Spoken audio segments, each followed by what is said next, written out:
So what's a lymphocyte look like? You should be able to tell me what a lymphocyte looks like. No?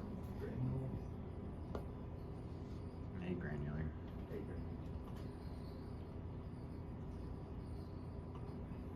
Look at them. Little round cells, mostly nucleus, right? Lots of them, right? Everywhere. Common as dirt, right? Now, there are some other cells that aren't lymphocytes, right? Where do you see those? Like this one, right? That one, right? This one here. How about this one here? That one's not a lymphocyte. Those, right? Lots of them, right? But primarily lymphocytes, right? What else are we supposed to see? Medulla and cortex. Say that again. Medulla and cortex. Medulla. Sure. Medulla. Medulla. Okay. Never heard of that. Medulla and cortex. You can tell I'm a bit gravelly today. My throat's been bothering me. That's what I get for talking to strange people. Any organ in your body has two regions to it. Now, for that matter, your cells have two regions to them, right? Most things in your body have two regions, an inner region and an outer region, right? I've always hated those terms, by the way, medulla and cortex, right? Why? Because they both say middle in them, if you translate them, right? Like the core of an apple is the middle, right?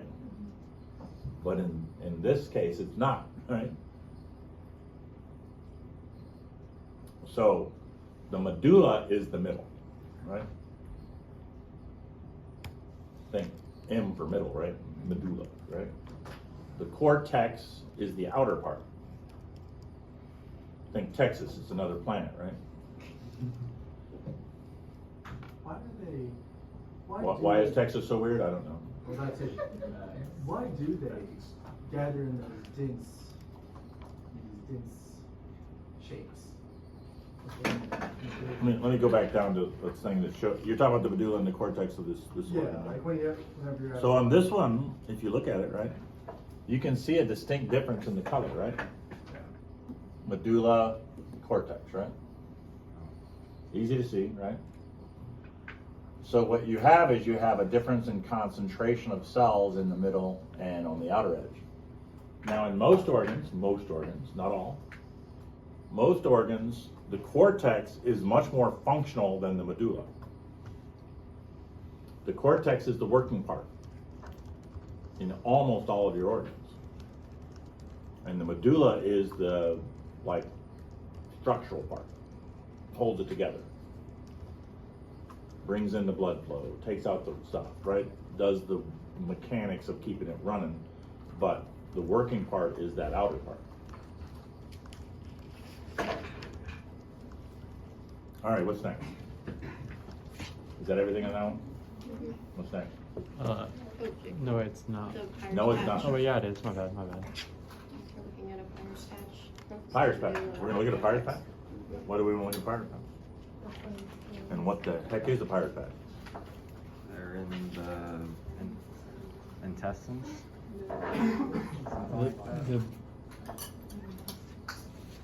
So this is in the ileum of the small intestine. And you have these big areas, these big masses of lymphatic tissue in the mucosa. This thing, right? Medulla cortex, right? Big masses of lymphatic tissue. What's lymphatic tissue for? What's its job? Nobody knows. Anybody got one? To You train. guys have lymphatic systems? To train lymphocytes. You got it, right? What do? Oh, transport things. Transport things. No. Yeah. Good choice. I'm not, fluid. I don't know. Transport things. They train the immune system. What system is it a part of in your body? Immune system. The immune system fights off those foreign things, right? Mhm. So why do you want immune system tissue in your ileum of your small intestine. For the invaders. Foreign bacteria, Hmm? foreign invaders actually sounds Look, what's going to invade in your intestine? bad Nothing. bacteria. Bacteria. What do you mean bacteria? Parasites. You act like you eat bad stuff. Nematodes. Remember I said that things in your intestine are considered outside the body, right? So let's do it. We could do an experiment. We should do that. That'd be fun. Let's say we take a steak and we put it in a blender and grind it up into little tiny pieces, and we put some water in it. Maybe some what do they call it? Meat tenderizer. Put it in there, and just set it here on the table for about 2 to 3 days. What's going to happen? Nice. Bacteria. It's going to rot real fast, right? What do you do when you eat it? You grind it up in little tiny pieces, put it in a wet environment, water, with acids and digestive enzymes. And what's going to happen? How long is it in your intestines for? By the time it gets to your small intestines, usually about 2 to 3 days, depending. I mean, that's about the longest time it takes to get there. But meat's hard to digest, so it takes longer, right? It gets cycled around in your intestine a little bit, in your stomach a little bit, before it goes into the small intestine. So it can be 2 to 3 days before it gets into your small intestine, if you eat a lot of meat. But, so by the time it gets there, you've got rotting tissues, right? That are in your intestine that would cause infections and other things. So you need to have some kind of defense against it, right? So my, sorry, I'm having a hard time talking. My favorite's when somebody goes and has, how many people have a lot of leftovers in their fridge? Most people, right? You cook more than you need and you put it in the fridge and you think I'll eat it later, right? And sometimes later turns into a week or so, right? My favorite's when I see somebody going in there and they're opening up cans and they're sniffing, right? See if it's gone bad yet, right? Or say cheese when it starts, molding on it, and they'll just cut off the part that's molded, right? Eat it, right? If you're eating food that's on the edge of being bad when you eat it, what's it going to be like a couple days later? In a warm, wet environment in little tiny pieces, right? Next time you're sniffing around in the fridge, think about this. What do you mean no? She says no. Do you not do it, or are you saying that you're not going to think about this? You're just going to do it. Okay. You gotta have faith in your You body. like semi-bad foods, right? It's got more taste. Yeah, I like not starving. It's It's spicier, right? Yeah. Protein. It's like one of my favorite foods out there is sausage, right? But what is sausage? Spiced pig meat is what sausage is, right? Why do they spice it? Hide the taste, right? Hide, enhance. It's like at restaurants, you never get the special day because that's yesterday's food, right? I don't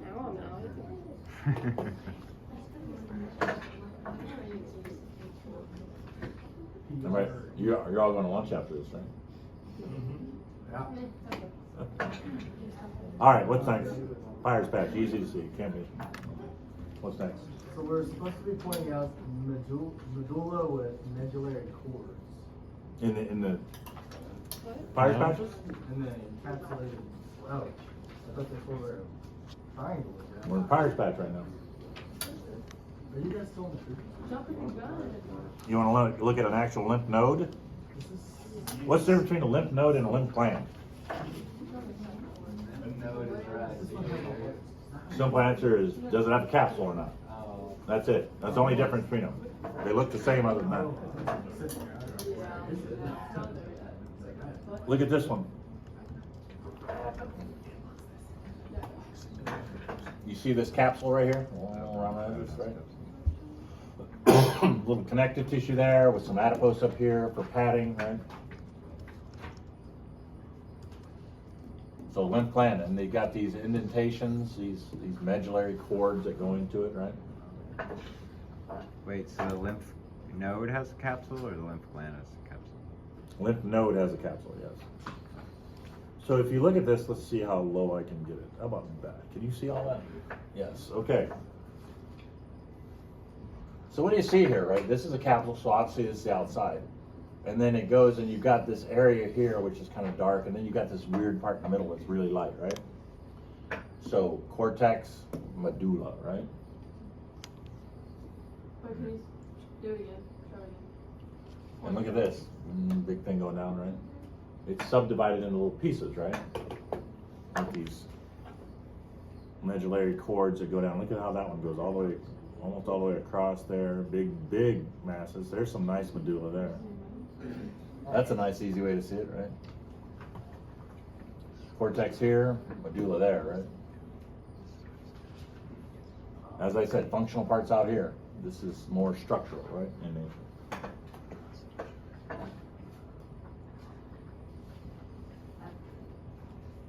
And again, you can see the cortex and medulla out here, right? Like this one, here's a good example of the cortex and medulla of the nodule itself, right? Cortex, or sorry, medulla, cortex, right? Medulla in the middle. What? So it looks So- like in go ahead. our, like on our picture that we have in our in the lab, Yeah. it looks like the medulla is darker than the cortex, but in the slides itself, it looks like it's opposite. Am I the only one seeing that, or is Depends on the slide, it depends on the stain. Gotcha. Notice how those are all purple, right? Mm-hmm. Watch this one.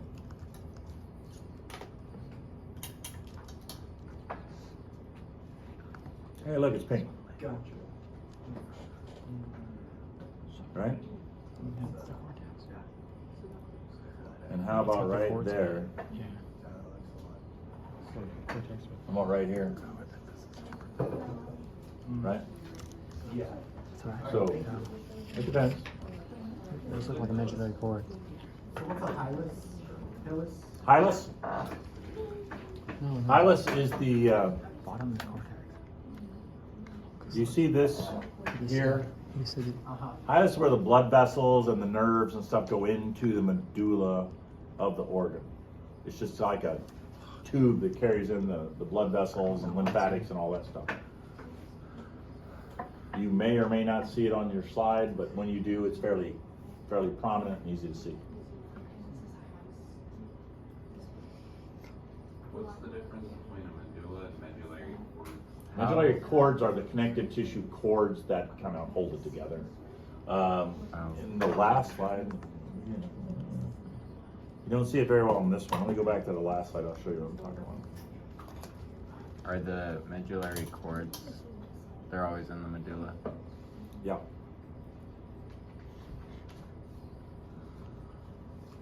So for instance, let's see, there you are. There's medulla there. Okay. So you see these things like this, these things, that's medullary cords. This meshwork that kind of holds the organ together.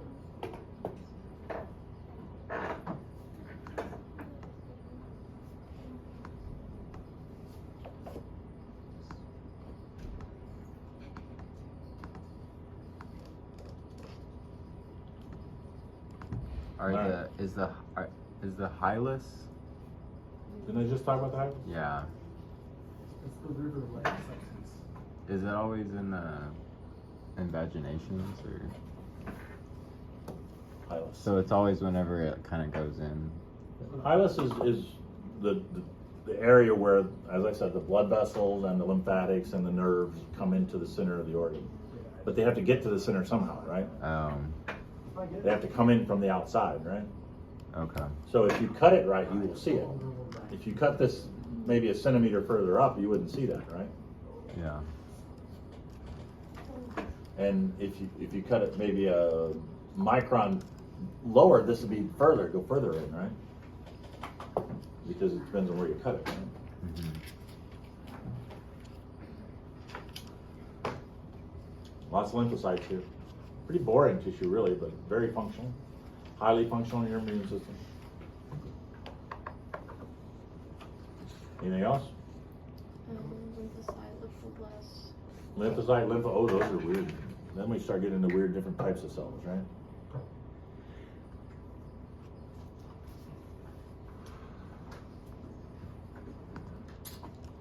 Let's see here. Let me find a lymphatic nodule. Here's one. So I'm going to zoom in pretty far on this. So here we are in a lymphatic nodule in the medulla, right? Lymphocytes are by far the most common cells, right? So all those little dark circles that you see are almost all lymphocytes, right?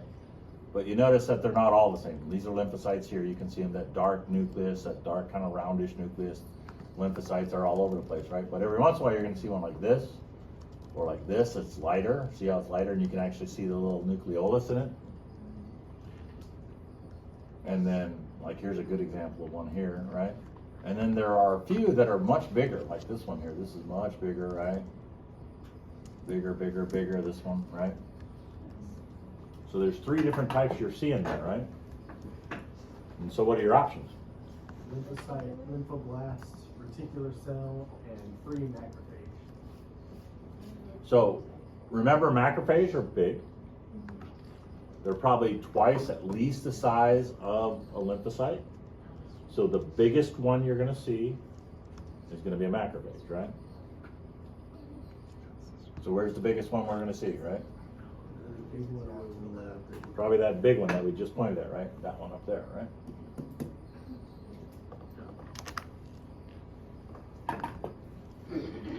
Lymphoblast and a lymphocyte look very similar, except that the nucleus looks different in a lymphoblast. So for example, this one, that's a lymphoblast, right? This one's a lymphoblast, right? That's a lymphoblast, right? And then what's a reticular cell? Reticular cells are the weird ones. They're in the middle, like this one. It's a little bit bigger. See how it's a little bit bigger? But not quite the size of a macrophage, right? Wait, can you do that? Can you point them again? See this one here? Uh-huh. It's about twice the size of a lymphocyte, but not 3 or 4 times as like a macrophage is. And there's a difference in texture and color, right? Notice how this has a basophilic cytoplasm. That does not have a basophilic cytoplasm, right? Okay. So would you say that the reticular cell is darker in color typically, or like color? Reticular cell is a lighter nucleus as well, but it's also bigger. Yeah. So lymphoblast, same size, lighter nucleus, right?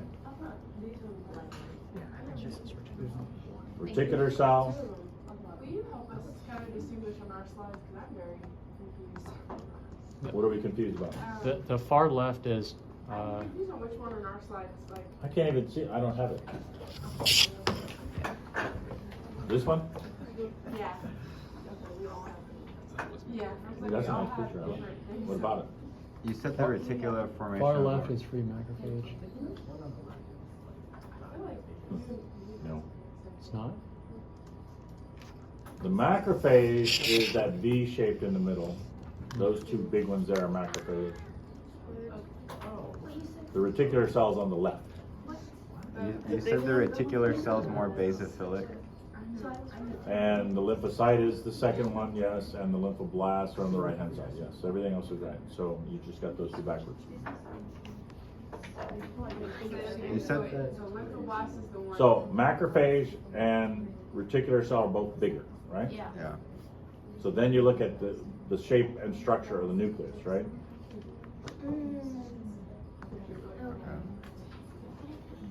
So how do you tell their nucleus apart? Based off our picture? How do you tell what? You probably can't. What? Let me see Based if off I our can find picture, you it. probably can't. Like, being honest, like, it's kind of hard to see because it's like a picture. That was a good place I had too. There's nothing wrong with those. Still on the right on the lymphoblast. Should be able to see it. I think it's the way we're going to do our told free macrophage away from the reticular cell is going to be the cytoplasm. How's this look? The middle. It's not bad. The Not middle bad. looks a little bit thicker on a macrophage. All right. That- See this one? That's reticular cell. That one, these 2, right? About twice the size of the nucleus. See how the nucleus is about that big, right? On lymphocyte. So it's about twice the size of the nucleus, right? So it's not the same size. Everybody get that? It's lighter, right? So the nucleus is bigger, it's lighter, but it's not hugely bigger, right? Following? Yeah. Okay, And that would be a reticular cell? reticular cell. Then you have some that are about the same size, like this one, but the nucleus is light, right? What about that Not the one right? blast, right? Is that would that be a macrophage right there? You see the bigger one? No. Ah, Are you talking about this one? go left, left, left. And This? stop and go up. The left. That one. No, up a little bit. That one. To your right. You're like right on You're line. killing me. That one, yes. This one? Yes. No. What would that one be? Is that That's one a lymphocyte. which is a lymphocyte? Okay. It might be a lymphoblast, but it's a lymphocyte. Okay. Sorry. Just pointing at purple. The other thing to remember about macrophage that's useful here is it's irregularly shaped, right? So notice how the nucleus here is fairly uniform. It's kind of an oval shape, right? Nucleus on a macrophage is usually going to be weird shaped, right? And bigger. And I don't see a good macrophage here, really. What's that there? What's that there? I think it's smaller than, The middle. I don't think so. Disappeared. Anybody see a macrophage there? I don't know what that is. Irregularly shaped, right? Where?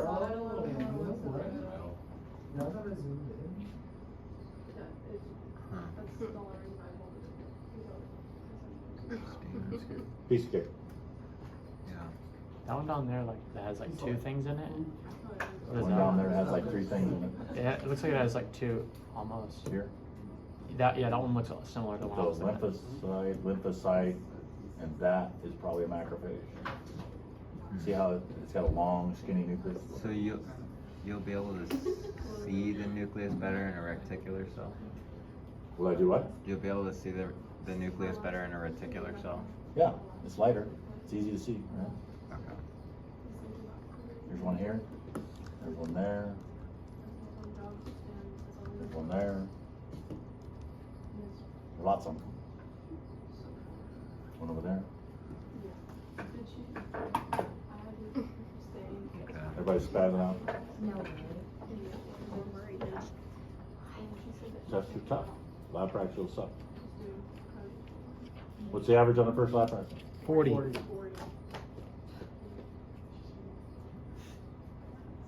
was the average on the first lecture exam again? 75 now. It's gonna be 75, right? 76. So does that make the average on the first practical 58? Lab practical. We'll see what the high score is. What's next? We're trying to recognize trabeculae and lobules. The image of a thymus. What is it? Image of the thymus. Spleen? Are we spleen or lymph nodes still? Thymus. Yeah. You want a thymus? Thymus. Thymus. What's a thymus look like? It's a It's like a circle. bat. Thymus is weird. What's it make? T cells. T cells. Hey, wait a minute. Makes what? T cells. What's a T cell? A thymus. What kind of cell? T what? T lymphocyte. Lymphocytes. Oh, wait a minute. We've been looking at lymphocytes all day, right? Killer T cells. Here you go. I Thymus. know the thymus is. So were the ones that we were looking at earlier? Look at the size of that capsule. B cells. That's a big capsule. What else do you see other than a big capsule? Big capsule. What's all this? Cortex. Adipose, right? Which is in the cortex, by the way, or the medulla. Sorry, medulla. Why? Why do you have lipids and why do you have adipose cells in? Two reasons. What are they? Because it's an older. It's the same reason you have adipose anywhere in your body. Same two reasons. Insulation. To store energy, Energy and insulation, padding, padding. protection, right? All right. What do you want to know? Where is medulla with tassels corpuscle? Hassel's corpuscles. Hassel's corpuscles are easy. Hassl, no E, right?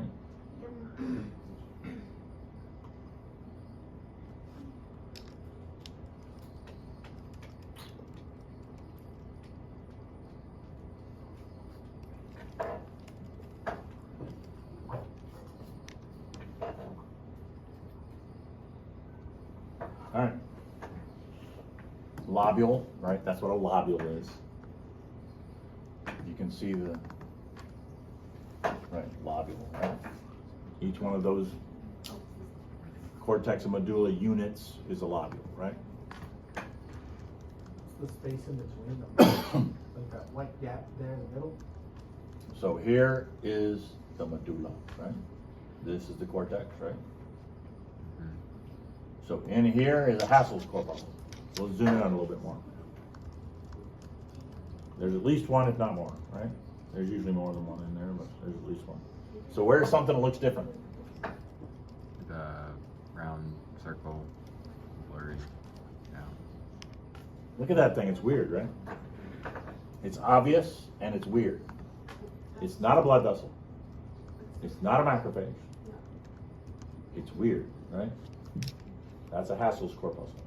And for a very long time, they had no idea what it did. But they know that this structure, remember what this thing does? It makes T lymphocytes, which is part of what immune system? Which part of the immune system? What's the common terminology for that type of immune system? Adaptive. So-called your memory immune system, right? So once you're exposed to it, you're not going to get it anymore, right? That kind of immune system. Right? No? Well, kind of. Whatever. Close enough, right? So, this is involved in making T cells, right? It's involved in that production of specialized T cells for specialized diseases. Whatever you've been exposed to before. All right. Very weird structure, by the way. It looks unique. Go ahead. I see your hand halfway up. Yes. Where is the, I don't even pronounce this, trabeculae? Trabeculae? Yeah. What about trabeculae? Trabeculae means wall, by the way. Is it the white wall? Not quite. So trabeculae, let me go down. We'll go down to my lowest power, and then we're gonna look at some trabeculae here. How about that there? Trabeculae, right? Okay. Connective tissue dividers, basically, is what a trabeculae are. They're always made out of connective tissue, and they're always dividing something into pieces, right?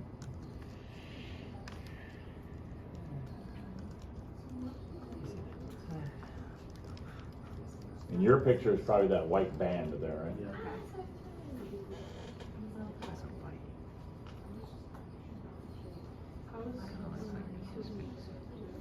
Anything else on this slide?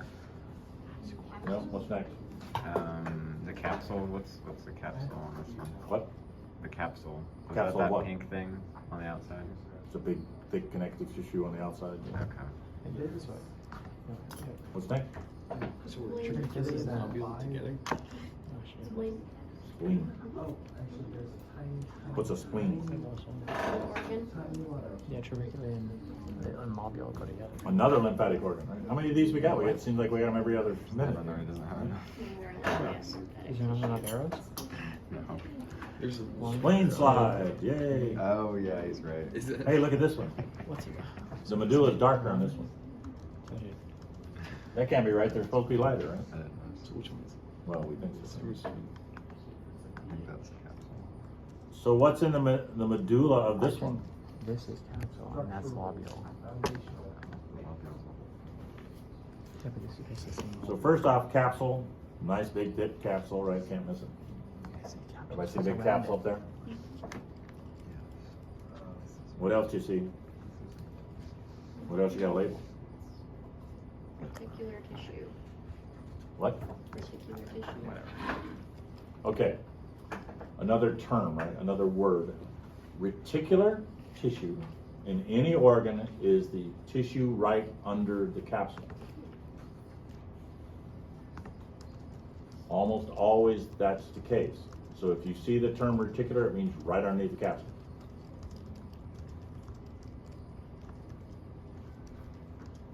How far underneath?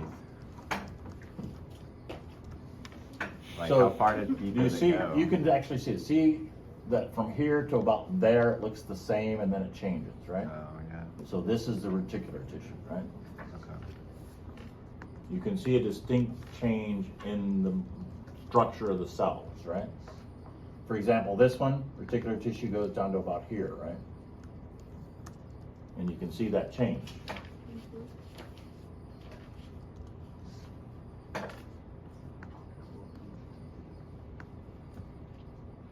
Just like any other class, it's learning what the terminology means, right?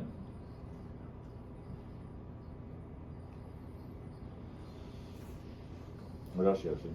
What's next? White pulp versus red pulp. So this one, instead of medulla and cortex, they call it white pulp and red pulp, right?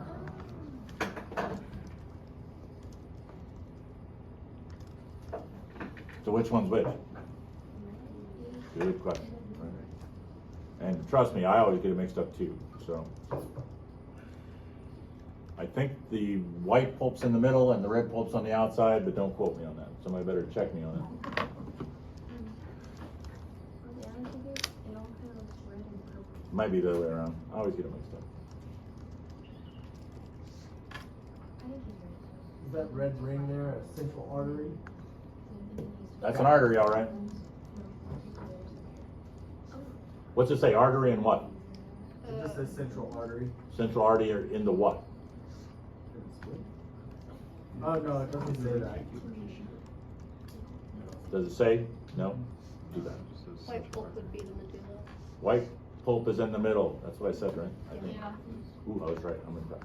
Okay. So white pulp in the middle, red pulp on the outside. And to be fair, look at it. It's red out there, right? It's not white inside. It's more red than in the middle, right? More red out here than in there.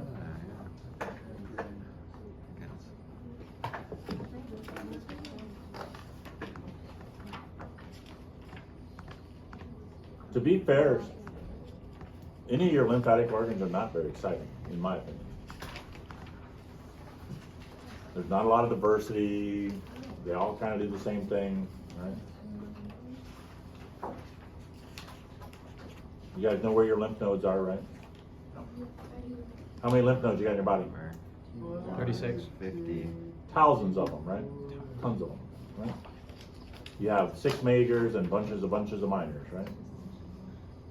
Where are your 6 majors? One. She did it. That's the classic thing, right? It's like stewardess stuff, right? Right? 2 in the neck, 1 in each arm, 1 in each leg, right? Where they join the body. To put it simply, it's where the limbs join the body. Think of your head as a limb. It's a limb, right? So 1 for each limb except for the head, which gets 2. Why do you have 2 for the head? Because your body thinks that's more important than the other limbs, right? What causes the lymph node to swell? Infections usually bacterial infections. And that's why when they palp them, they're looking for swelling, see if you have some kind of infection, right?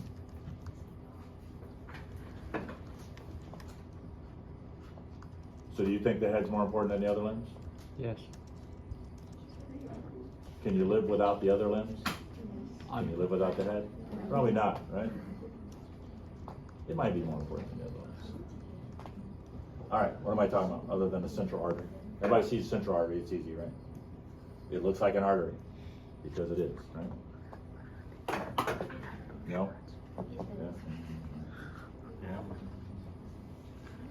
Do they still have those? The little things you put in the car with the little doggy with the head on it? People used to put those in their car all the time. All right, what am I doing? What am I looking at? I don't know.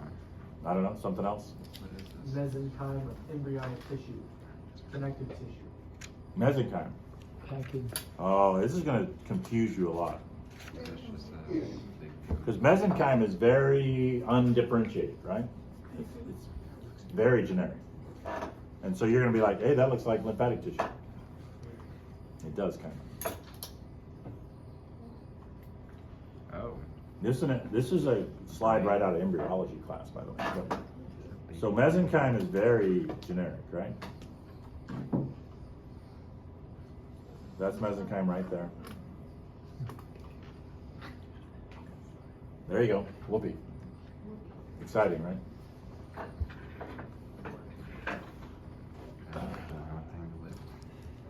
I'm not impressed, right? Basically, if I ask you it on the test, you'll be like, name the tissue, and that's all I can do, really. There's not much else to it, right?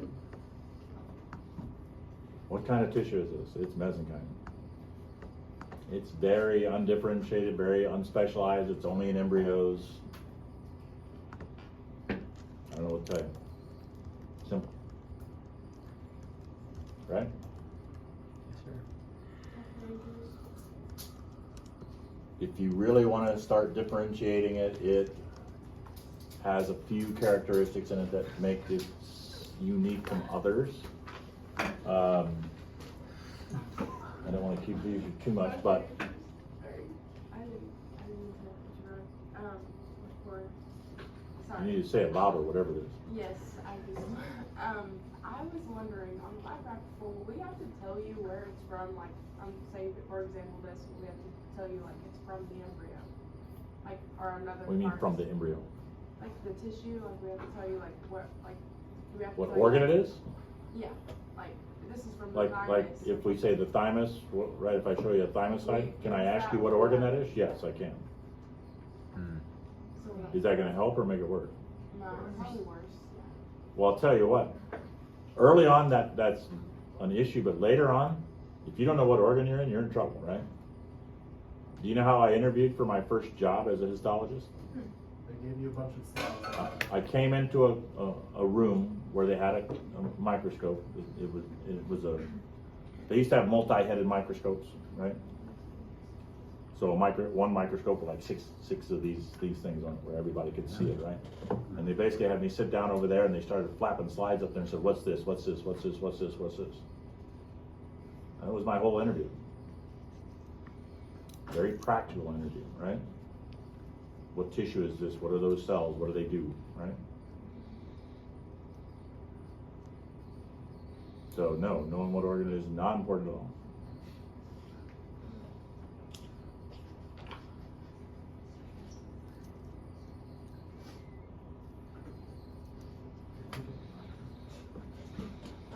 When we get to the part at the end where we're looking at specific organ systems, we're gonna start putting all this together, right? We're gonna be like, here's the connective tissue part, here's the lymphatic tissue, here's the epithelium, here's the bone, here's the cartilage, here's the whatever, right? And by then you need to know this stuff, right?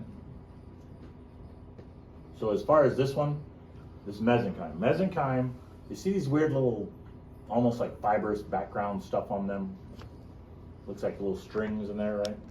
You don't really see that a whole lot. You don't see a whole lot of that. The only thing you could probably confuse that with is maybe areolar tissue, maybe. But even then it doesn't really look the same. It's got too many cells in it, right? So it's got a fairly unique look, but it's boring, right? So there's no difference in the mesenchyme that's spread out and the mesenchyme that's really dense in certain areas. No differentiation. Like if you zoom out, yeah, Like that? No, still mesenchyme. What's that on the border? All right. That- Still mesenchyme. Hasn't differentiated yet. Huh. Just a mass of mesenchyme cells. They will differentiate and they will become connective tissue in different forms because all mesenchyme becomes connective tissue. This is the baby embryonic version of connective tissue, right? How far along is this This one's pregnancy? Mm, Is that the neural tube? it's L14. cell 14. Day 14. Oh, okay. What is that? Chick day 14. It's a chick. They always use chicks for embryology. Starfish. Something funny? It's just, I'm glad it's, I don't know, a chick, not a baby. Oh, human baby? Yes. It's definitely not a human baby. It's Run not out a of baby sugar. until it's born. It's sugar-free. Okay, whatever chemical they substituted Yeah, sugar ran with. out of chemicals. Aspartame, is it? Right? Aspartame or whatever the other one is, right? All right. Are we bored with mesenchyme? Yeah. Do something more fun. What's next? Hyaline cartilage. Hyaline cartilage. This one says hyaline cartilage. I don't like hyaline cartilage as a slide per se. I like it in other places. That's hyaline cartilage. It's not a very good slide in my opinion. Everybody see that? So cartilage, we haven't talked about it in lecture yet. Probably should have talked about that in lecture yesterday instead of muscles. Because muscles are on the second lab practical and cartilage is on the first lab practical. Probably should have done cartilage and bone in lecture. I could go back to it and do it before the lab practical though. That'd be good. That way you have it in lecture before the lab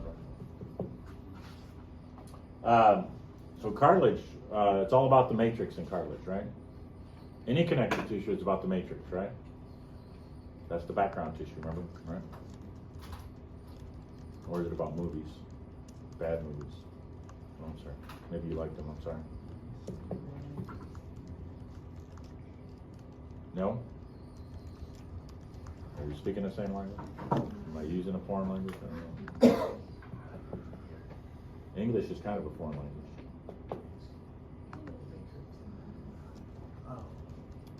I will say that when I hear you talking in the hallways, sometimes I don't understand about half of it, so.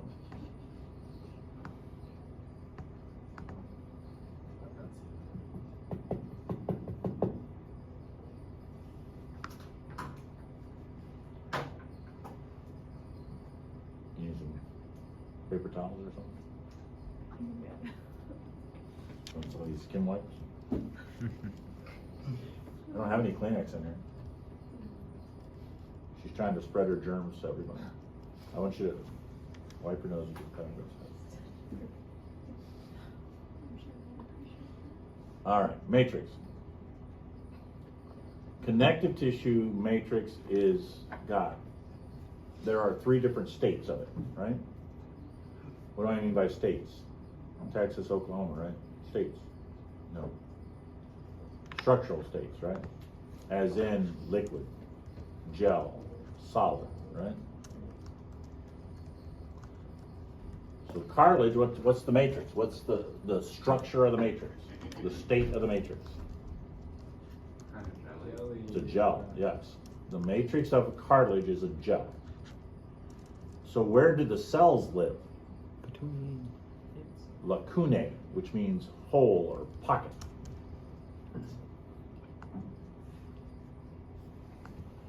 So let me zoom in on this a little bit. So here we are. Everybody see that? It's pretty clear, right? You've got the matrix, which is the background, that kind of a light blue color. Depending on the stain, it can be either light blue or light red, take your pick. And then you've got this weird little gap here, and then the cell, right? So the cell lives in this pocket, this little hole. So the cell is called a what? So the lacuna is a hole. Well, lacunae is hole, right?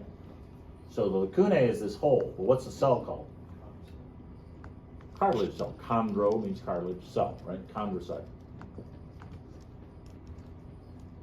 Now the thing about hyaline cartilage is that sometimes you can have more than one cell sharing the same hole. Sharing the same lacunae. And when they do that, we have a special name for it. For example, look at this one. See this one here? Everybody see that one? It's out of focus. How about that guy right there? Two cells sharing the same hole, right? We call that an isogenous, right? Isogenous cell group or isogenous cell nest. Take your pick, same difference. It only occurs in hyaline cartilage.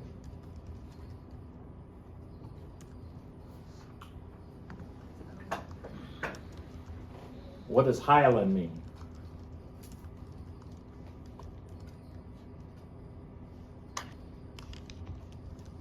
Translates from the Latin to mean glass. So you'll commonly hear people, including me, call it glass cartilage.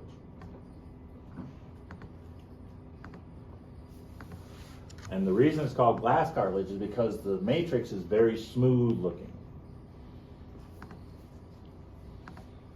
When you see the other matrix or the other types of cartilage, you'll see the difference, right?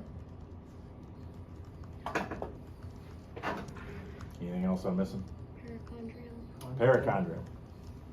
Perichondrium is this outer area here. Look at this area here. So, hyaline cartilage here, muscle here. This is skeletal muscle, by the way. Cross-cut skeletal muscle. Perichondrium, right? We have a line pointing to the very edge of the perichondrium, and then a tiny bit further in. Nope, not that far. Right there. And what's that? What are your options?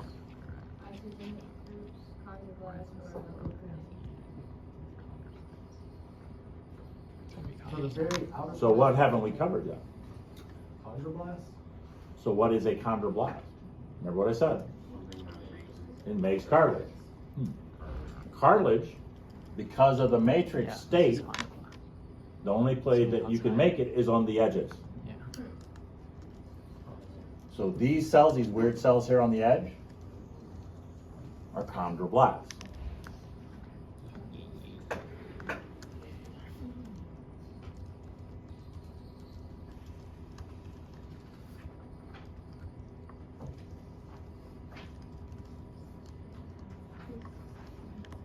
Piece of cake. Piece of cake. Test next week, right? Yes. Everybody's ready. You're gonna prove me wrong on the average, right? Yeah. We already What kind of carrot do you want? What kind of carrot can I give you to get a good score on this lab rank? The following week. carrot. Pushing back the lab practical. What's that? Oh, I see what you're saying. That would be my carrot, pushing back the lab practical. Pizza.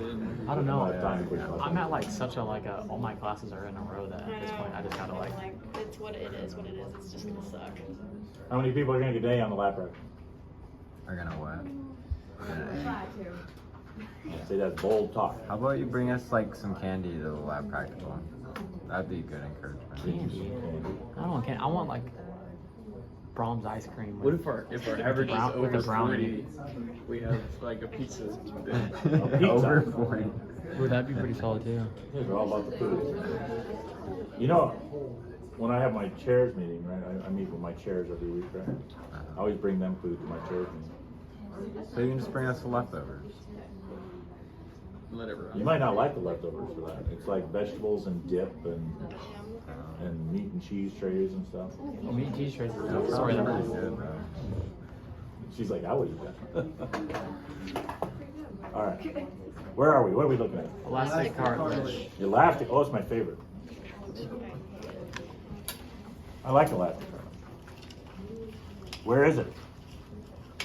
Joints. Flexibility, where flexibility is paramount. Elastic cartilage is where you need to have elasticity, right? So, and it's only in a few places in the body, but one of those is one of my most interesting ones in my opinion. So where do you have a spot where you want to be able to move it, but you want it to bounce back to its normal shape? Trachea. Bicep. These. Ligaments? No. But not really your bicep. There's no elastic cartilage in your bicep. Like ACL. Vertebrae. Like ACL. type area? Like The vertebrae. Your ear, external ear. He's reading, he's cheating. I mean, there's maybe off the See this? your nasal tip. What happens when you do this to your ear? Flops back. Oh, it bounces back. Look at that. Why does it bounce back into that shape? Why is it this shape? Tunnel. This is called a pinna, by the way. Pinna. That's what your external ear flap thing is called. Pinna. The channeling of sound waves. It's funneling the sound waves into your ear, right? So you want to have that funnel the same shape all the time, no matter what, so you can funnel in the noise, right? Can you do that to your ear, or does it hurt you to do that? Right? See, I can do this to mine, nothing, right? You know why? If you have had them pulled or pulled hard enough, when you're young, when you first pull on them, there's a connection here to the skull that can get torn, and the first time you ever get your ear pulled, you'll feel that tear there, and then after that, doesn't matter, you can't feel it, right? Mine's from So football. what do you think my mother did when she was mad at me when I was a kid? She's one of those people, right? Coming up, right? Young man. Mine's from football. Helmet. Like, Helmets, I love helmets in football. there. I had an old stack of helmets that didn't do that. So elastic cartilage, piece of cake, right? So what do you think's in the matrix? Elastic fibers. Oh, shocking. Right. I know, it's scary. So this is your ear here. This is a ear piece. Somebody sliced an ear here, right? It's a cross cut of an ear, right? So where's the cartilage? Screaming at you, right? Middle. Right in the middle. Bang, right there. Elastic cartilage. Skin, what's all this? What's that? Everybody knows what that is already. What is that? Blood vessel. What is it? Sweat gland. Sweat gland. Oh, this Totally. is the ear? What? This is the ear? Yeah, it's an ear. Oh. Your ear sweat? You didn't know your ear sweat? You know? Everything on your skin sweats. What's the other thing you get in yours, especially when you get old like me? Wax. Hair, right? Oh. Yeah, look. There's a blood vessel. Look at that thing. Oh, man. That's a blood vessel. That's an artery. That's a vein, by the way. What about this? That's a hair. Hair. I was Can't hear see you. if I could try to find hair. So this is a human that we're looking at. It's cross cut, but that's a hair. See the kind of yellowish color there? That's what tells you it's a hair follicle. That's the hair itself, that yellowish structured thing. What's this here? Elastic tissue. Or elastic cartilage. Is it? Nerve bundle. Oh, is it a nerve? Is it lymphatic? Good guess, but that's not what it is. Lymphatic It's tissue. gland. Oh. So, matrix, lots of elastic fibers. That's what those dark purple lines in the matrix are, right? Perichondrium's easy to see. It's a piece of cake, right? There you go. Look at those elastic fibers. Nice dark purple little lines in there, right? See the little like spider web looking stuff there? Lacunae, chondrocytes, perichondrium. Yippee. Fun, easy, easy, easy. You want to see some epithelium? How about that? There's some epithelium. Stratified squamous keratinized epithelium, right? Remember? Okay, what's next? Fibrocartilage. Fibrocartilage, the third type of cartilage. Fibrocartilage is pretty much synonymous with tendon, by the way. You usually find fibrocartilage where you find tendon. And the difference between tendon and fibrocartilage is very minimal. There is a difference, it's not much of a difference. So this is a good slide to show you lots of things. This slide is one of those slides that I could use for like 7 or 8 different things.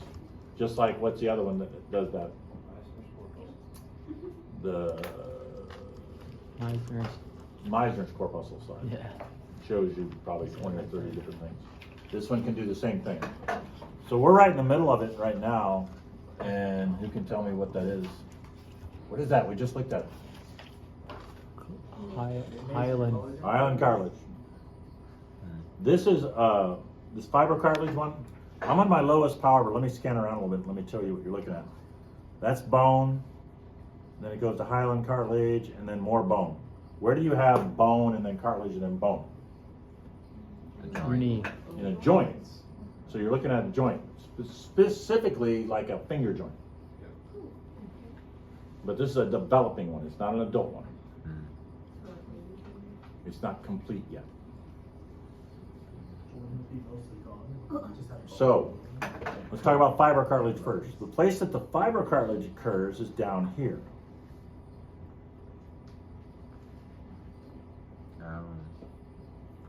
Oh, there Let me was zoom in a little bit on this. there was some fibrocartilage on the other side we looked at, wasn't there? With the hyaline. So, what's the difference between fibrocartilage and tendon, right? Because I said that they're similar, right? Let me zoom over here somewhere. Let me see if I can find a better spot. Ooh, that's a good one. Let's look in there. I like that. All right, this is good. All right. See a lot of things in this slide right here. Hyaline cartilage over here. Muscle here, right? Oh. Fibrocartilage is this long stringy stuff, and you can see the little nuclei in there in the chondrocytes, right? And then up here on the very edge, you can see some tendon. So the difference between fibrocartilage and tendon is whether or not it has cells in it. Does it have the lacunae with the chondrocytes in it? If it doesn't have the lacunae with the chondrocytes in it, it's tendon. Which is what? What's the other word for tendon? White fibrous connective tissue.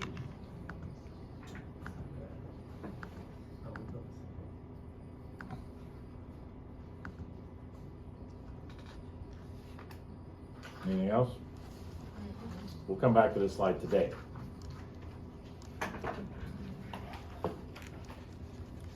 All right, what's next? Bone. What kind of bone?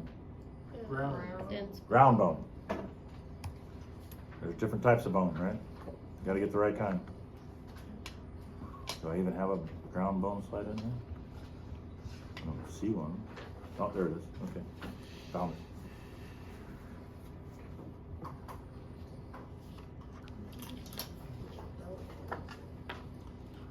What are we looking at here?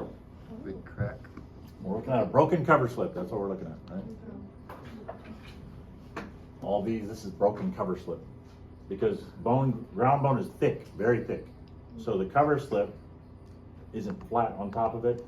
And if somebody who doesn't know how to use the microscope well goes down too far, the objective lens hits it and breaks it. And 99% of the slides you see with ground bone are gonna have a broken cover slip on it. Because students don't know how to use microscope.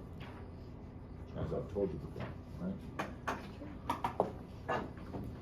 And why don't you know how to use microscope? You haven't been doing it for 40 years like I've done, right? All right. Let's take a closer look at some of the actual ground bone itself. How about right in this section? That's pretty good, right? That's not bad. All right. What are we looking at? Ground bone. Lacunae. First off, ground bone, you're looking at what's called the Haversian system. Haversian system is a bunch of, what's it look like to you? What does that remind you of? Tree trunk, right? Kind of. So see this thing here, this unit here that you can see right there? That's an osteon. This is an osteon. This is an osteon, right? Osteon. The whole smash, right? Kind of like the functional unit. The thing in the center, Haversian canal.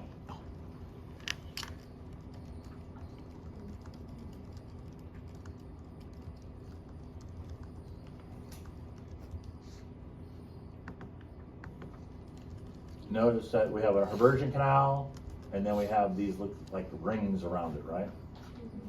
Lamellae, the word literally means layers. Lamellae.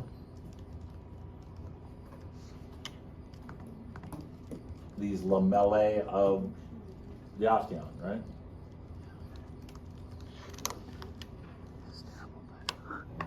It's hard to see the lines. Did you point out the lacunae already? We haven't done lacunae yet.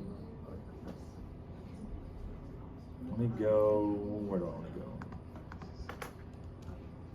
Slide's too damaged. Let's look up here.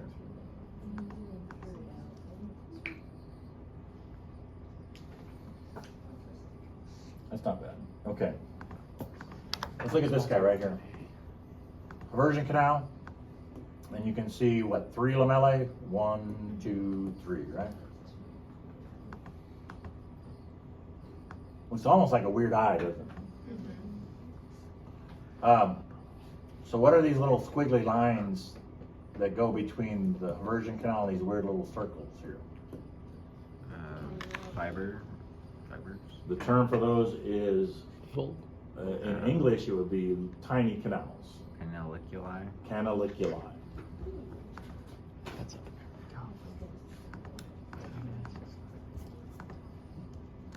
Now, the matrix of bone is hard, solid, right? So the only way that anything is going to get through is you have to have a hole or a tube to carry it from one end to the other, and that's what those canaliculi are, is little holes to carry nutrients in, metabolic waste out, stuff like that. These weird little black spots are the lacunae of the Haversian canal, the osteon. The osteocytes sit inside those lacunae, but when you make ground bone, you take those cells out. So you don't see the osteocytes in there. All you see is the big gap where they should be. When you make what bone? Ground bone. Oh, so there's no osteocyte in there? There's no osteocyte in these, just empty pits. So does that leave that the big black strips are the Vulcan? Volkmann's canal, we haven't done one yet. We haven't done that one yet. Top left. Now, okay, so, see if I have a Volkmann's canal in here that I can see. Is it on the left side? There's one there, it's kind of underneath the stupid glass break. Right. Yeah, I see it. Here's a Haversian canal, here's a Haversian canal, and notice there's a big canal connecting the two of them. Got it. So that's a Volkmann's canal. It's going to connect one Haversian canal with another Haversian canal. Think of it as like a cross connection, right? For what? So these Haversian canals are like long tubes, right? And the Haversian canal carries what? What's in the Haversian canal? Blood vessels and nerves, right? And lymphatics and some other stuff, right? You want to every once in a while cross connect those so you can get blood flow going more than one place, right? So that's what a Volkmann's canal is, a cross connection between osteons.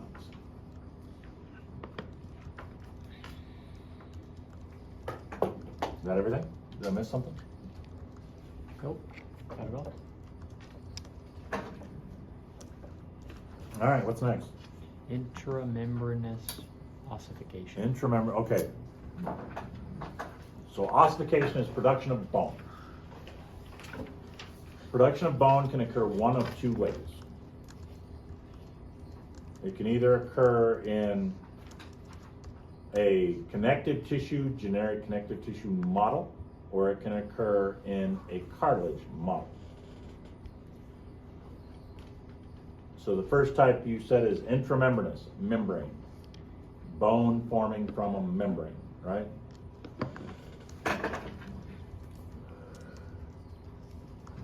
And this slide is named Osteogenesis, Intramembranous Ossification, Fetal Head.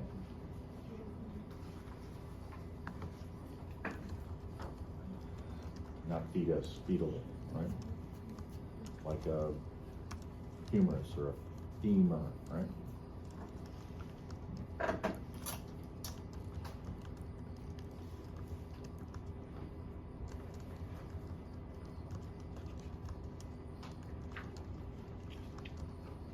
All right. So, the standard rule of thumb for bone is it stains red. Once again, the standard rule of thumb for bone is it stains red.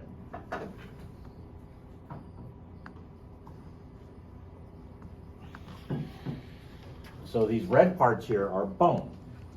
See the red parts? Red, bone. The blue parts are not bone. Excuse me, some other type of connective tissue. And notice how it ossifies. It doesn't ossify in a wave, it doesn't ossify in a band. It just kind of ossifies a little bit here, there, the other place, right? And it all grows together. Intramembranous ossification. What's this? What's the little red things? Blood. Blood. What's this here?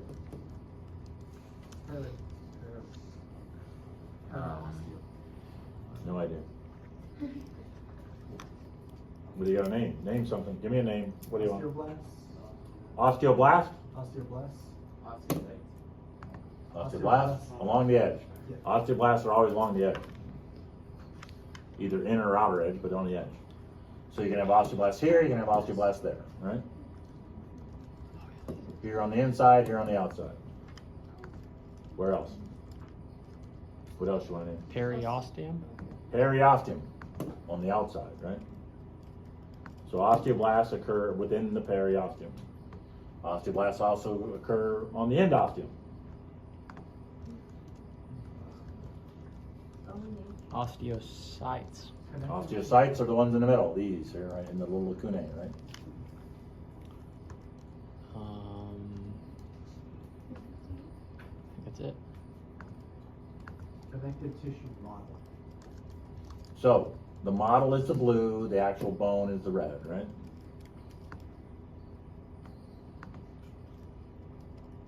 Why is it called model? And it's always staying this color. It's always gonna be these colors. You're not gonna have any variation in color on this one. Is the model, is it made out of cartilage? Or? Nope.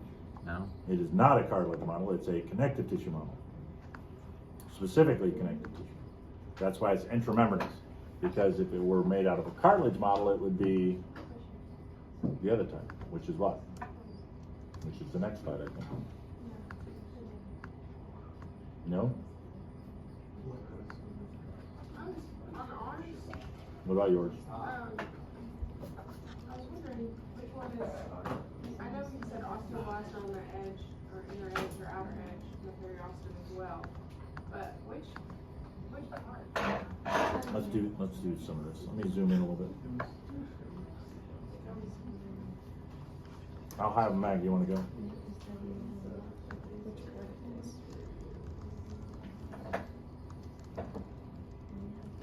So this is on the inside, right? Yeah. The endosteum. You see these cells here? Those are all osteoblasts. And actually this, see this, that, and that? Those are osteoclasts. What? That would be the periosteum. That's endosteum. It's endosteum? Periosteum is on the other side, outside. Oh. Is the bone matrix closer to the outer layer or the inner layer? Does what do I know? The bone matrix, is it on the inside or the outside? The bone matrix,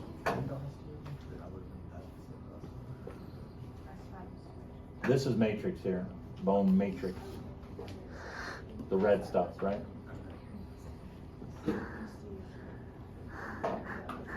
All right. It's not uniform. That's kind of its problem in many ways. It's not very, it doesn't occur in a wave, so it's not easy to recognize how it's going on. The other type of ossification does, right, which is called what? Endo what? What's the other type of ossification we're looking at?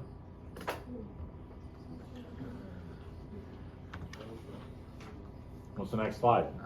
The next page. Spongy bone. From cartilage. What? From cartilage. Endochondral ossification. Does that sound familiar? Yes. Endo, inside, chondro, cartilage. inside a cartilage model, Physical right? plate and zones of ossification. Yeah, that's what we're gonna do next, zones of ossification. But the next one in the actual handout is spongy bone. Spongy bone, all right. We're gonna go back to the one I told you that was really useful. Where is it? Fibrocartilage slide. We're gonna go back to that. We're gonna look at spongy bone. Spongy bone's right there. What you think of as bone marrow, spongy bone. So there's spongy bone. Bone marrow, right? So this stuff is the marrow, right? These are the trabeculae or walls, right? So where's the actual bone? That's the trabeculae. These are the bone, right? This is the marrow, right? That's spongy bone. Spongy bone, think, got big holes in it, right? Like sponges, right? What do you got to label? Take your pick. There's tons of stuff in here. Lacunae with osteocyte. What? Lacunae with osteocyte. Lacunae. We got to zoom in a little bit, see some lacunae.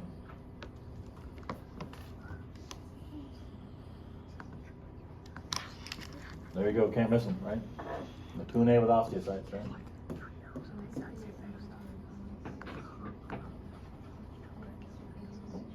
What's next? Endosteum. Endosteum. Right here, right there, right? Oh, Where? both of it is? Here and there, right? Endosteum. On the edges of the trabecula, right? What's next?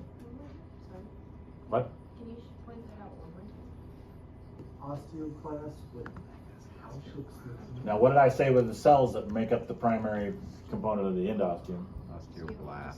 Osteoblasts. You're right.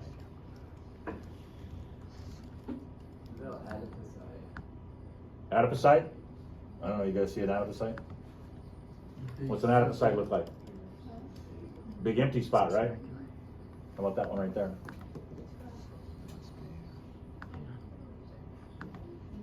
What's all the rest of this stuff in the matrix?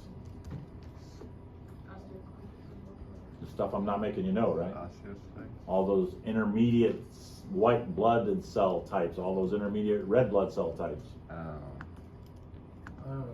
There's only like 40 of them. Where's a Hauschiltz lacunae? Hauschiltz lacunae. Let's get onto that one.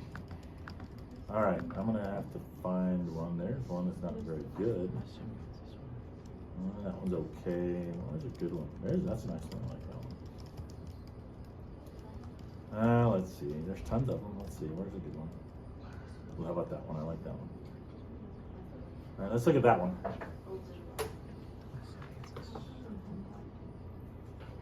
I'll zoom up one more time. I'll take a real close look.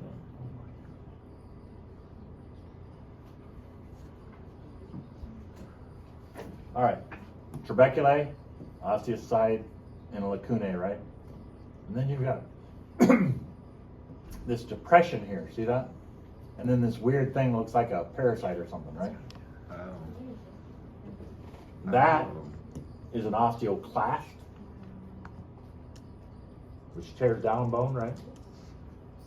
So what it's doing is it's reabsorbing this bone matrix here. And as it consumes the bone, it makes this in-pocketing in the bone, which we call a Hauschiltz lacunae.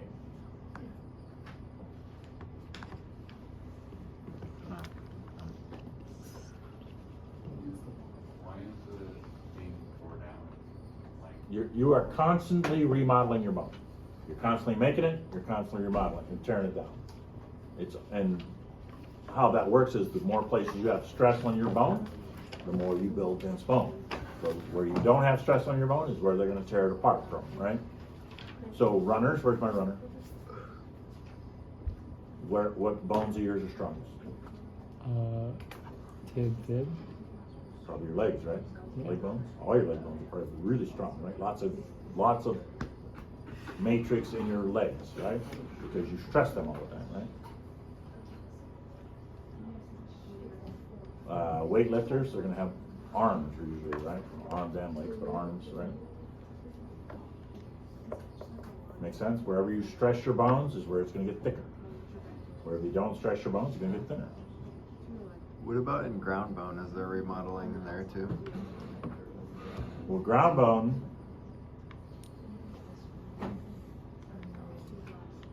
those like That's what his leg bones are primarily made of, right? If you think about a long bone, like a femur, right?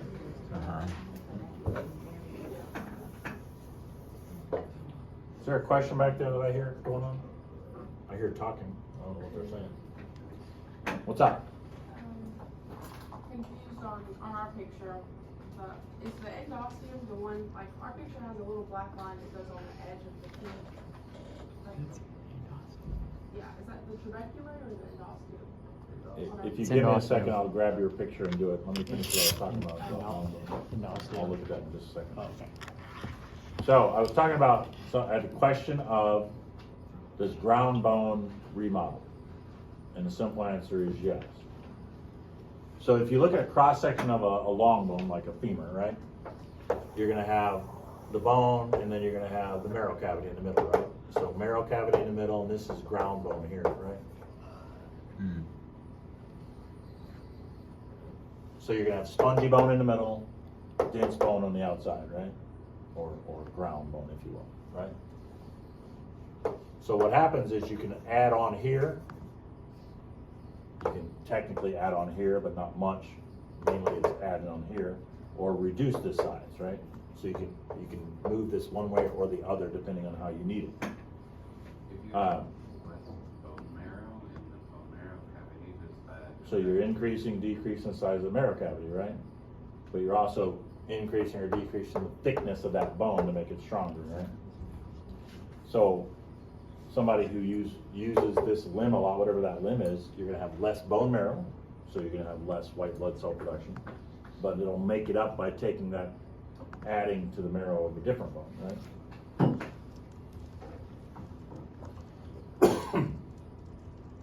So,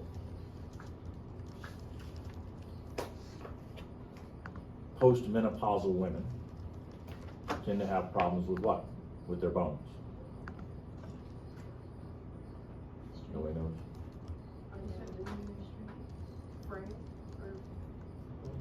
There's a name for it. They have bone density. What's the name for that? Yeah.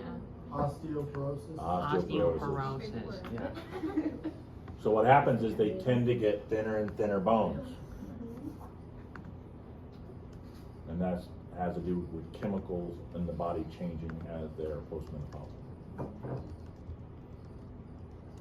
Plus, anybody who gets old, lower energy, less activity. But So, the diagram that you showed, is it just the interior, or I'm sorry, I may not have heard, but is the you don't usually grow bone on the outside out here once you've done it. That's fair. Okay. Once you originally make it, the outside of the bone doesn't grow much. Gotcha. In that case, is there It can, but not much. Is there like a trade-off between the amount of bone marrow that's in the center and the thickness of the bone? Yep. And what happens commonly is they'll make another bone thinner that you don't use as much, because nobody uses all their bones, trust me. Nobody uses all their bones. Gotcha. So when bone spurs, like, say something like, As I said, you can make bone on the outside, it's just not common. is that how bone spurs occur, or is it like a fracture that released the osteoporosis? There are a lot of different ways you can get bone spurs. Bone spurs are usually from some kind of abnormality that occurs due to either an injury or some kind of functional use that is abnormal. Like you commonly see bone spurs in people who do certain types of sports like archers and stuff like that, right? Or people who, what are they called?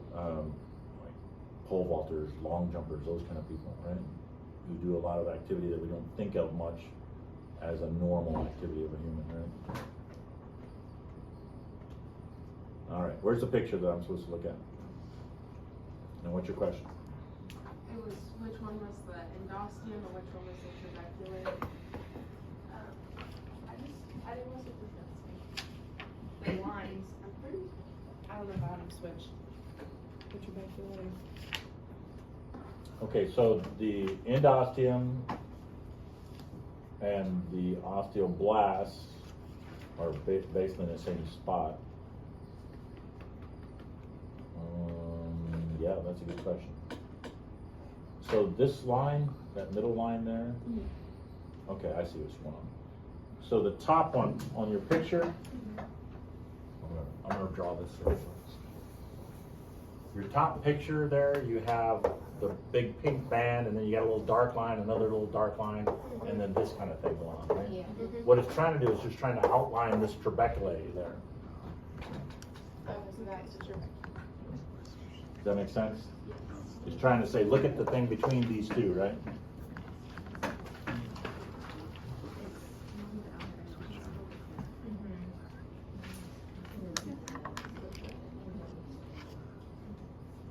And so the second one down there, that's just that line going to the edge, and it looks like it's just pointing to the very edge there, is the endosteum, and then the one pointing to the cell, of course, the osteoblast. Okay? Now what? Osteogenesis, the layers of ossification. Wait, I have a question. What? You want me to think about menopause? What about menopause? Sorry, random, but. I don't have it. Is it true that when a woman is going through menopause and she starts losing estrogen, that because of that, she's more likely to have dementia later on? Have dementia? Yeah, with low estrogen levels. I don't know. Okay. Not my area of expertise. The round bone reminded me of a turtle shell. Is that how a turtle shell forms? Turtle shells made out of the same stuff.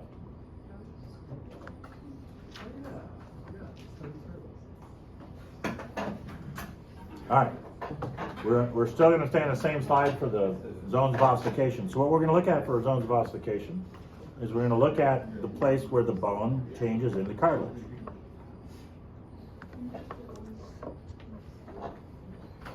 Hyaline cartilage, bone, right? Here you have where it's changing from cartilage to bone, right? And there's these different zones of ossification, right? So we're going to start, let me zoom in.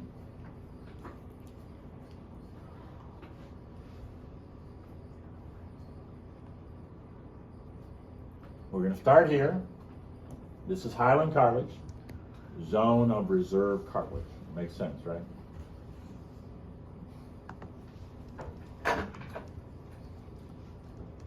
Then notice what happens. You can see here, reserve cartilage, then it starts getting this weird thing here, right? And notice what you do, you get all these different cells kind of stacked up, right? It's commonly called the stack of coins appearance. And that's the zone of proliferation, right? The cells are proliferating. So there's like two lines. One points to the outer part of that. So- entire- I don't know what your picture looks like. I should have brought my own. So again, I'm trying to do the different layers, right? Yeah. So the far left zone is the zone of reserve cartilage. That middle layer, the second one, like right here, right? This is your zone of proliferation, right? So between this bar and that bar, right? So what we're looking at is between the different bars here, right? So between that this bar here and that bar there is your zone of proliferation, right? Let me go out one stick in here. Let's look at it here. This is kind of an overview area here that we can look at, right? So zone of reserve cartilage is from here out, right? From about here to about there is your zone of proliferation in this area, right? Oh. From here to there is your zone of hypertrophy, right? Notice how they get bigger. Hypertrophy means to enlarge, right? What's the next one? Ossification. We're going to change from light to dark, right? Right in here. See where it changes from the light background to the dark background. So right about there is your zone of ossification. That's a very narrow band, by the way. Your zone of ossification.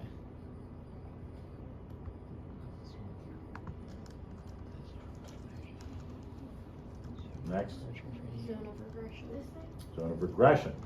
where you're gonna eat away and make marrow cavity, right? So this area here where you're making marrow cavity, right in this area. What's left? Newly made bone. Newly made bone out here, right? The other thing that, so in your zone of regression, what cells are causing the regression? Osteoclasts, right?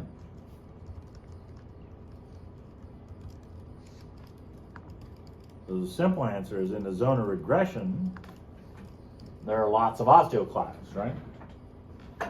For example, this one and that one and that one, right? They're all over the place. You have a lot of osteoclasts in the zone of regression. So what's this here? I can see 1, 2, 3, 4 zones in this one. Can you see the zones? So what zone is this here?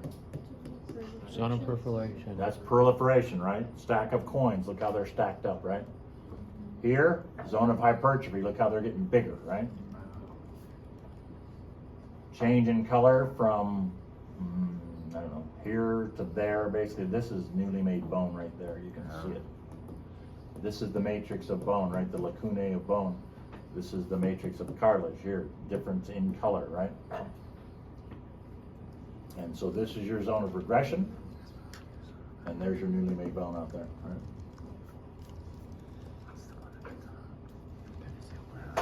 So if we slide that over, we can probably see all the different zones, right? I think we can see all the different Does the epiphyseal plate just refer to like all of it? The area. So, these lines. no? Between. You got that look like he's confused. Yeah. So, the term is epiphyseal. The epiphyseal plate is this whole plate from beginning to end, right? That's that whole smash.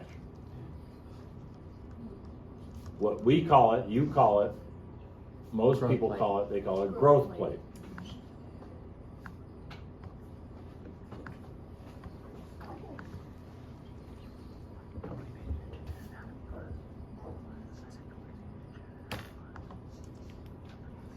What time is it? 11:35. I have a minute. Let me talk about something. Let's talk about growth plates a little bit.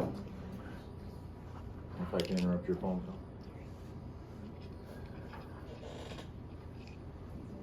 They're asking questions like this. What's the problem? Just clarification.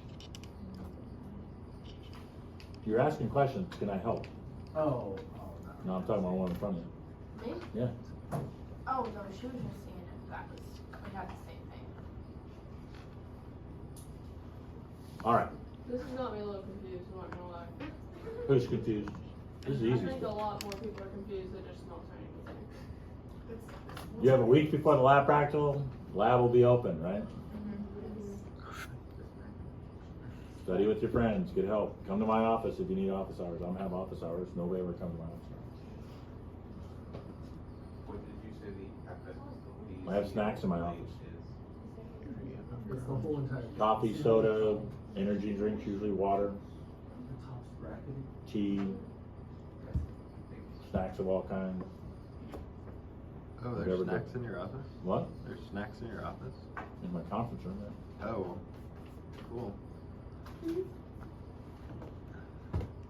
I actually taught an honors class in my conference room last fall, right? Not this fall, but last fall. They used to go in and stack up on their snacks for the class. I went through more snacks last year than any other year I've ever been. What? You said the area that it changes color is the zone of ossification? Yeah. Okay.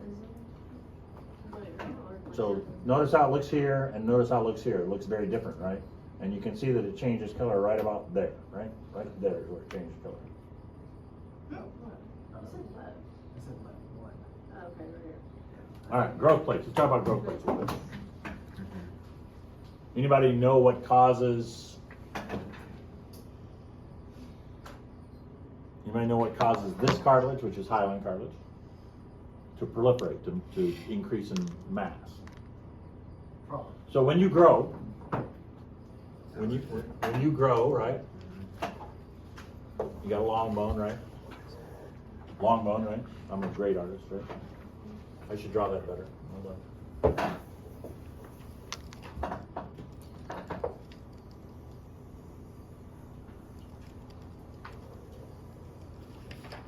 Long bone, right? Humerus, right? Femur. That's a femur, right? So when you grow, we're going to talk about this in the lecture, but when you grow, you have a big ball of cartilage here, a big ball of cartilage here, and a big ball of cartilage here. Then it starts ossifying. It starts ossifying it starts ossifying here, and in the middle, and here, right? And what happens is eventually the cartilage runs out, and then it's all bone, right? That's when you stop growing, right? So there's this weird chemical that we get in our food and we make that makes this cartilage grow, increase in number, in size, and mass. You might want to guess what it's called? Growth hormone. Shockingly enough, it's called growth hormone, or HGH, right?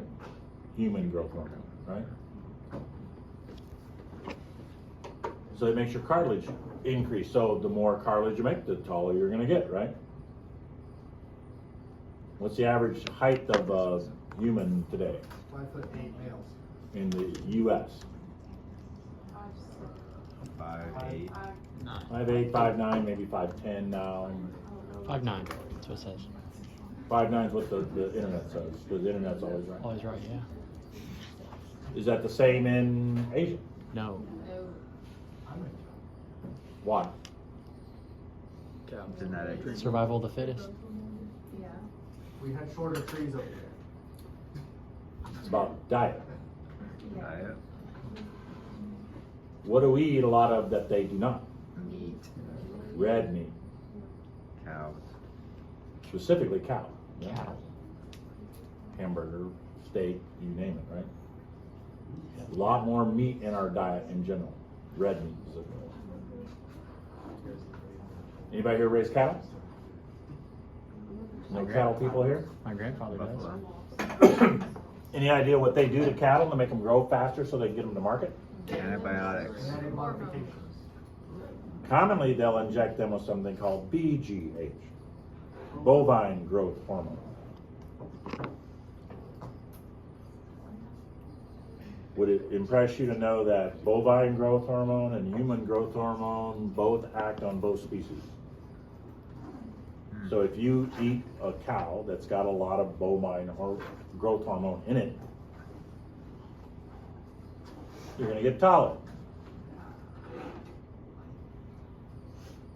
Now you can't eat it just once, you got to eat it continuously throughout your growth period. But, so by eating more red meat, you get taller. That's as simple as it gets.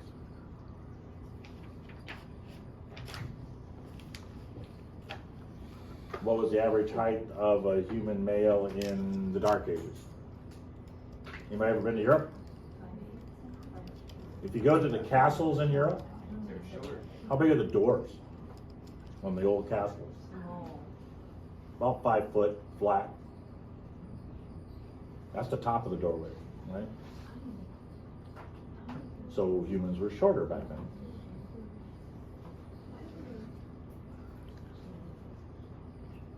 I always like when they have the stories from, you know, the Dark Age stories where they talk about giants, right? I would have been a really big giant back then, right? When you have guys that are averaging 5 feet tall coming at me, right? Viking. It's like when I was in Japan, right? Look over all the people. It's interesting how food affects our world, right? All right, what are we doing? Let's see. I will have your labs back to you tomorrow, no matter what. So come to class tomorrow, lab practical. Next week, come study. That's all I gotta say.